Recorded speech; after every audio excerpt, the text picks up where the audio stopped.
Kejaksaan Negeri Bitung menggelar rapat koordinasi tim pengawasan aliran kepercayaan dan aliran keagamaan dalam masyarakat, Pakem, Kota Bitung, Kamis tanggal 24 November tahun 2022.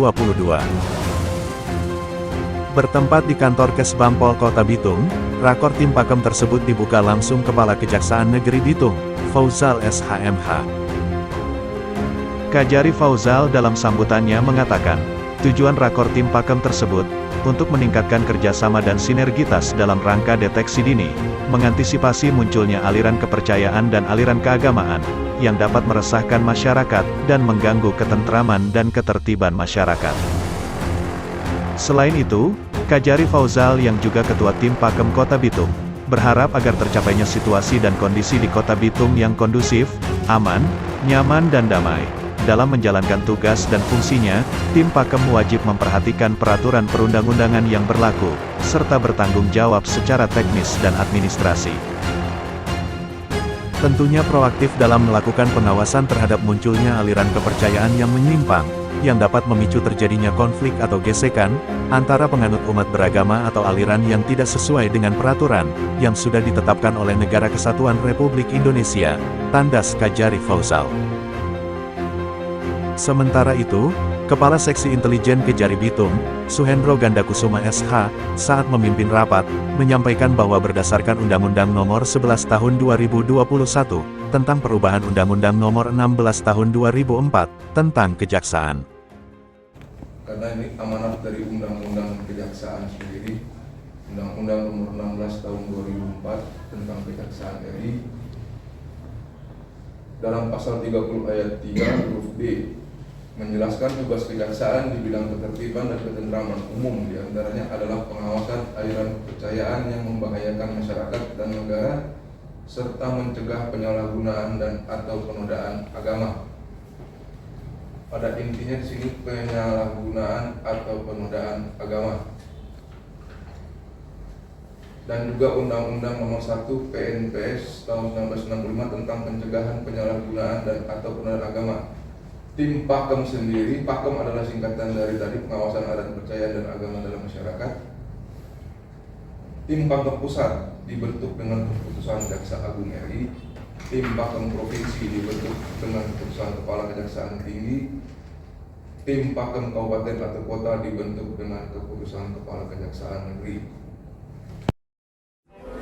Suhendro menjelaskan Kejaksaan dalam ketertiban dan ketentraman umum, turut menyelenggarakan kegiatan Pakem, yang dapat membahayakan, dan mengganggu ketertiban masyarakat dan negara.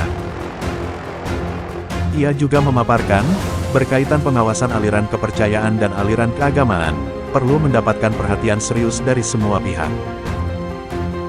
Sebab kata dia, faham aliran atau keagamaan yang meresahkan masyarakat karena indikasi menyimpang atau sesat, dan atau menodai, menghina, merendahkan satu aliran kepercayaan atau suatu agama, dapat menimbulkan rasa kebencian maupun permusuhan. Maka dari itu, tambah Suhendro yang juga Wakil Ketua Tim Pakem Kota Bitung, kehadiran Tim Pakem sangat penting sebagai upaya meminimalisir terjadinya penyimpangan faham aliran, atau keagamaan yang berpotensi dapat merusak atau mengganggu kerukunan umat beragama.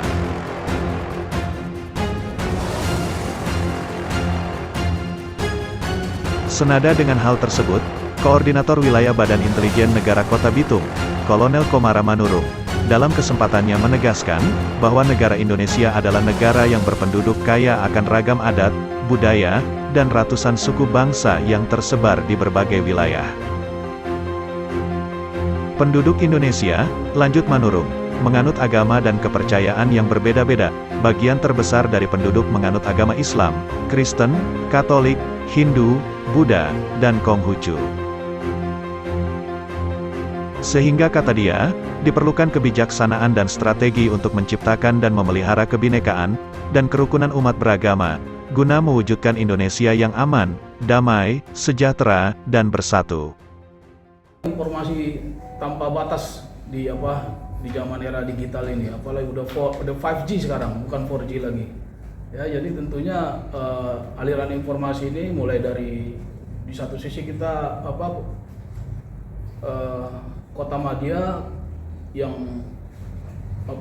letak kondisi geografisnya itu kepulauan, nah, itu penting ya sangat penting untuk aliran informasi ini.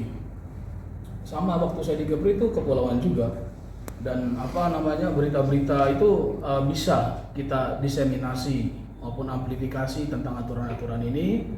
Terus apalagi kalau rentan ini kelompok-kelompok kalau aliran kepercayaan dan agama ini adalah hoax. Ya, hoax. Nah, dari situlah, dari grup-grup WA maupun forum-forum itu ya bisa kita eliminir.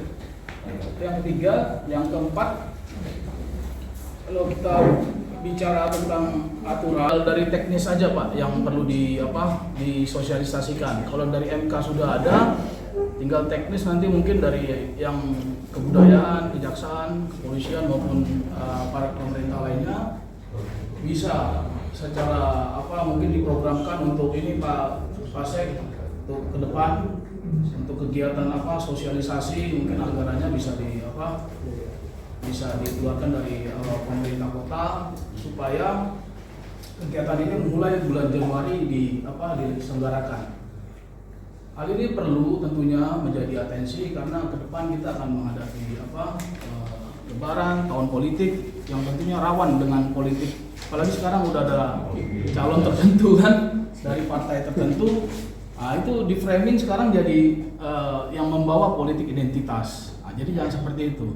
Jadi framing ini perlu kita patahkan supaya jangan sampai itu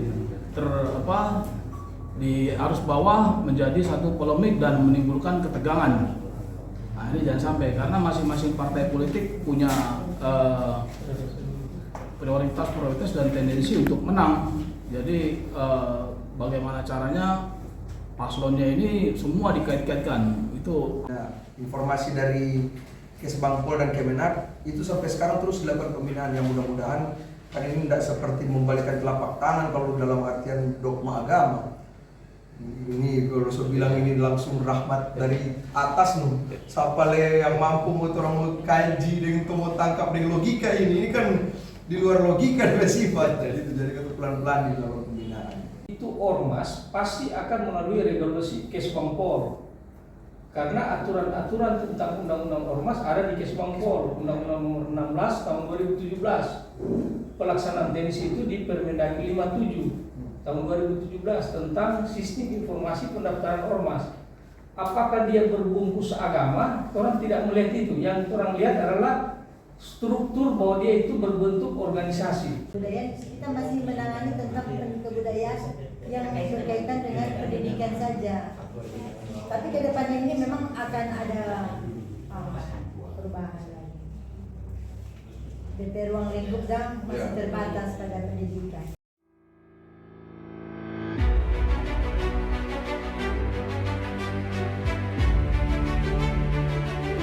Hadir dalam rapat koordinasi tersebut, Kasubsi EKU dan PPS Kejari Bitung, Justisi Wagi USH, Kepala Dinas Pendidikan dan Kebudayaan Kota Bitung, Foni Tumundo, Sekretaris Kesbangpol Kota Bitung, Agus Mamijo, Sekretaris Dinas Kependudukan dan Catatan Sipil Kota Bitung, Roni Biringan, Kementerian Agama Kota Bitung, Ketua PHBI Kota Bitung, Arianto Kadir dan FKUP Kota Bitung.